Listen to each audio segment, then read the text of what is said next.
అమ్మ మనసులో ఒకే ఒక కోరిక. కొడుకు తనని సేవించి తన మాట వినాలి. తనను సేవించే తన మాట వినే కొడుకు.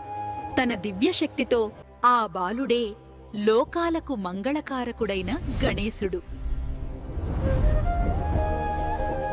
గణేశుని జననం విన్నా సమస్త దేవలోకం కైలాసం వైపు కదిలింది. దేవతల ఆశీస్సులతో కైలాసం దివ్య తేజస్సుతో వెలిగిపోయింది. కాని ఒక దేవుడు మాత్రం దూరంగా నిలబడ్డాడు. ఆయనే న్యాయాధిపతి, కర్మఫలదాత శనిదేవుడు.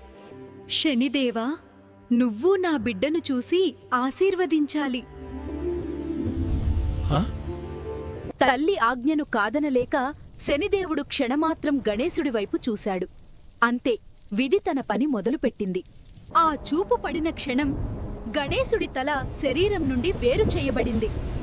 కైలాసం నిశ్శబ్దంగా మారింది. కుమారుడిని కోల్పోయిన తల్లి మహాశక్తిగా మారింది. పార్వతీదేవి కోపం, సృష్టి వణికింది. మహాదేవుడు శాంతమైన స్వరం పలికాడు. దేవి పార్వతి కోపం చల్లబడింది. ఉత్తర దిశలో కనిపించే మొదటి ప్రాణి తల తీసుకురండి అని ఆజ్ఞ ఇచ్చాడు శివుడు. ఆ ప్రాణి ఏనుగు. శివుని దివ్యస్పర్శతో గణేశుడు మళ్లీ జీవించాడు.